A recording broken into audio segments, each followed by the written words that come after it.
Hi, everybody. John McElroy here, talking all things automotive, of course. And today I'm talking with Neal Ganguli. He's a partner as well as managing director of the Automotive Industrial Practice at AlixPartners. Neal, thanks so much for your time today. Thank you for having me, John. Pleasure. Well, you know why I want to talk to you. You know, the Supreme Court of the United States struck down part of President Trump's tariffs. As you know, it's the IEEPA, the International Emergency Economic Powers Act. And everybody's wondering how this might affect the auto industry. Kind of seems like not too much, although some, and we'll get into that. But what's your read of it? Yeah, I think you characterize it well, John. Yes, there is some effect, but what we're looking at is there were a variety of tariffs. Obviously, the different regimes, the 232, the 301, the country-specific surcharges and so on are still, and then there's Section 122 to come.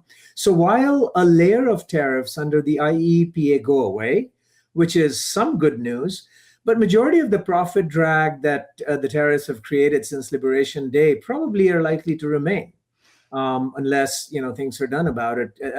And of course, the automakers and the suppliers are looking to manage now the complexity that comes with trying to prepare for refund claims, trying to renegotiate contracts that were signed since Liberation Day, where IEEPA was probably priced in. So there's a variety of complexities that come with this. But yes, there is some good news, but the majority of the tariff burden remains.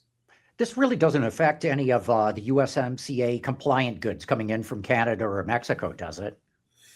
Now, the USMCA goods, they're still under 232, and the non-US qualified goods are still subject to the tariffs for USMCA. And we wait, it remains to be seen what happens with USMCA in July, but until then, they're still there. Yeah.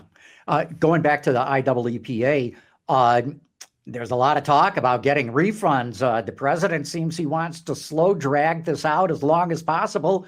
What do you think is going to happen? I think there's two things. One, there are actions that the automakers, suppliers, and the players can take themselves. And number two, there are the refund claims process in particular, which is dependent on the authorities specifying where to file refund, among others, right? And how and the what and outlining the process to file refunds, refund claims. So what we're talking to clients about is what is it that you can control. Number one, you can get on and figure out what exposure changes since Liberation Day, right? With your tariff stack. What changes and how do you need to make sure that things that already had worked into it, does it depend on a refund claim or does it depend on renegotiation directly with the parties, right? Which you can go do. So for example, if there were certain contracts that were signed in 2025 and had priced in IEEPA, you could go renegotiate those contracts right now. You can start preparing refund claims. And if you're still paying out refund claims from the previous regimes, which is more likely, you could have an adjustment. You could work out and negotiate adjustments, right? Those are things that automakers and suppliers need to do and have to do and are doing right now in order to get ahead of this, right? On the refund claims process itself, as you characterized, it is likely to be slow. It is likely to be not only slow, but get congested in a hurry once it's announced, because everybody is preparing those refund claims. Once the process is announced, as we've seen with previous refund claims and so on, it's likely to get congested and would be a bit of time before that process plays out. But it would be best not to wait for it and proactively try and get the adequate effect on profit and on the bottom line themselves. That's what I was going to ask you. You seem to be saying don't delay, get your claims in as soon as possible. Get your claims as soon as possible. Speed matters here. It's essential, right? Because A, the system's going to be clogged, and B, if you're on top of it, you're able to make decisions that are more logical and more, before everybody else kind of is thinking about the same thing. So, in order to prevent that log jam and then, get control of your own profit outlook and financials and actions, speed's essential. Mm-hmm. I don't suppose, or what's your thought? Have you heard of any automakers or suppliers rethinking their reshoring or nearshoring approaches? Our thoughts have been the one thing is the volatility is likely to remain, more than likely to remain. We've seen that, and as expected, the announcements of the Supreme Court repeal were immediately followed by, hey, there's of course the Section 122, the 10%, and potentially more investigations under 232, and other tariffs or 301 tariffs or who knows, right? So we know that the volatility is going to remain. And so what we're saying is, look, at this point, and to this point, John, to be, if we look back since Liberation Day, we've seen some announcements where automakers and suppliers could move capacity easily, could localize, they have, right? However, major reshoring, major onshoring announcements have, they've been a smaller number than one would have thought, right? Whether if the tariff situation would have been constant and predict and what's going to happen 3 years down the road. The problem is we don't.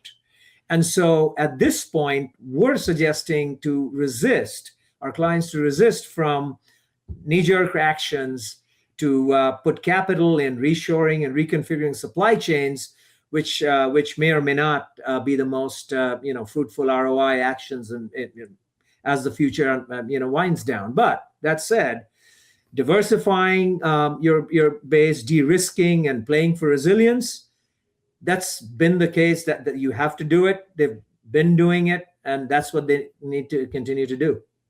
So I'll bet you're telling your clients too to game out different scenarios, try different war plans, as it were. Absolutely, contingency planning. You've got and 3 or 4 scenarios are critical, right? What happens with Section 122? Does it get beyond the does it get beyond the 150 days, and you got to plan for that, or not, right? Are there other tariffs under 232 or 301 that come in, right? Are there or does the country deals, specific bilateral deals, how do they play out? USMCA, where do nothing, bilateral agreements, some kind of trilateral agreement persists. So all those are scenarios that we're actually working with some clients, and recommending that clients do immediately. Which and a lot of the suppliers and OEMs are thinking that way already, and thinking about pieces of the supply chain that are no regret moves, got to do it no matter under which scenario it is, right? And then there are things that you're ready to do in case a scenario or the other plays out. For example, qualifying new suppliers, finding new supply bases, being more, introducing more flexibility in the ordering process. Those are things that companies should be thinking about and doing anyway.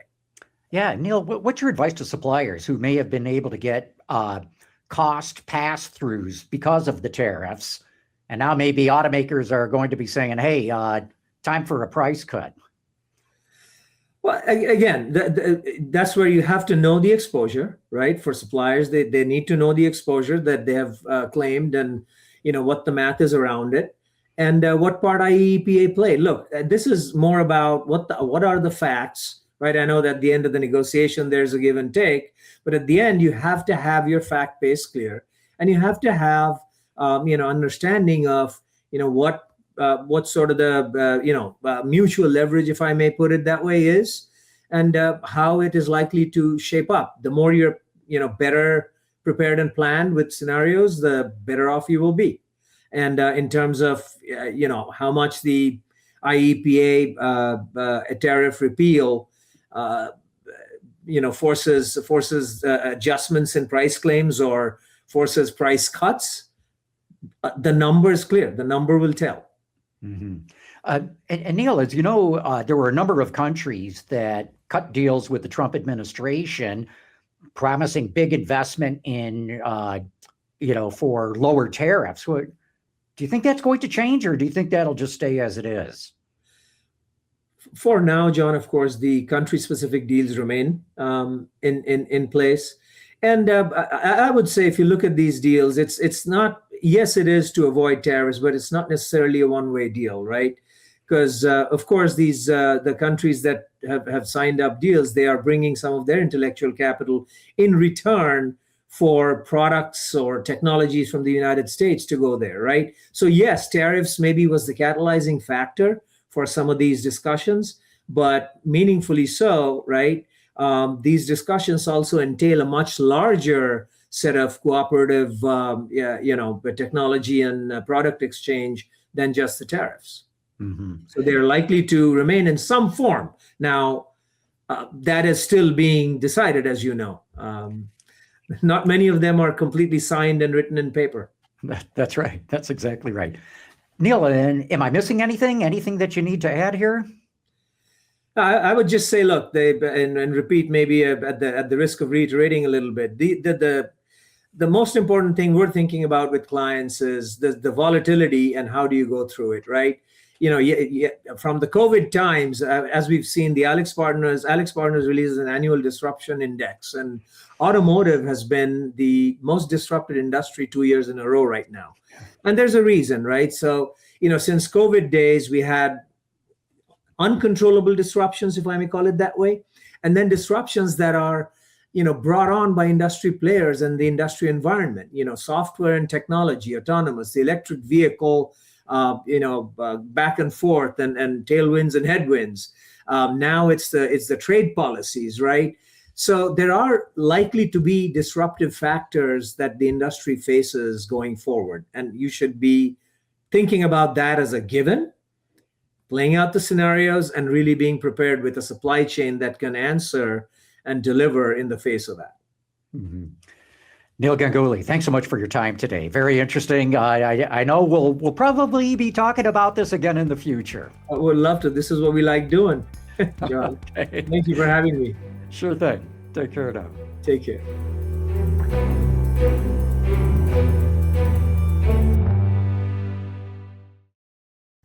Do you want to see the automotive industry grow and thrive? So do we. That's why we dedicate our shows to providing the people in the industry with important data and information, and access to the people who are driving the industry forward with the guests that we bring on our shows and the interviews that we conduct. But we need your help to continue doing it. That's why I'm asking you to support Autoline with a YouTube or Patreon membership. It'll get you extra content that will be available only to members, but it will especially make sure that you and Autoline continue to drive the automotive industry forward.